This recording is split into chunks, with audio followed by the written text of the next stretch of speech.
જો ભીલ પ્રદેશની માંગ કરનારાઓ ભૂતકાળમાં ઘણા બધા લોકો હતા. એમાં ગઈકાલે જ ઝઘડિયા તાલુકાના રૂમાલપરા ગામે મારે એક લગ્ન પ્રસંગમાં જવાનું થયું. ત્યાં સોમજીભાઈ ડામોર મળ્યા. એ પોતે પણ કહ્યું કે ભાઈ આ એક જે તે સમયે અમે ખોટી શક્તિ વેડફી, એ માંગ જ અમારી ખોટી હતી. આદિવાસી સમાજને વિકાસના માર્ગે લઈ જવા માટે એવી યોજનાઓ અમલમાં લાવવી જોઈએ જે નરેન્દ્રભાઈ મોદી કરી રહ્યા છે.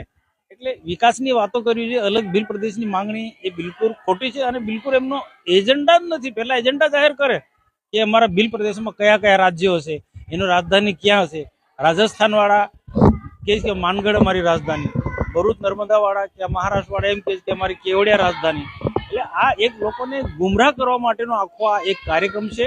કારણ કે નરેન્દ્રભાઈ મોદીની સરકાર ખૂબ આક્રમક રીતના, સપોર્ટ રીતના દેશના વિકાસના માટે કામ કરી રહી છે, આદિવાસીઓ માટે કામ કરી રહી છે. એ જ રીતના રાજ્ય સરકાર પણ ભૂપેન્દ્રભાઈ પટેલના નેતૃત્વમાં ખૂબ સુંદર પ્રકારના આદિવાસીઓના, ગરીબોના કામો કરી રહ્યા છે. અને સાચો આદિવાસીઓને વિકાસ કરવો હોય તો શિક્ષણ પર ભાર મૂકવો જોઈએ.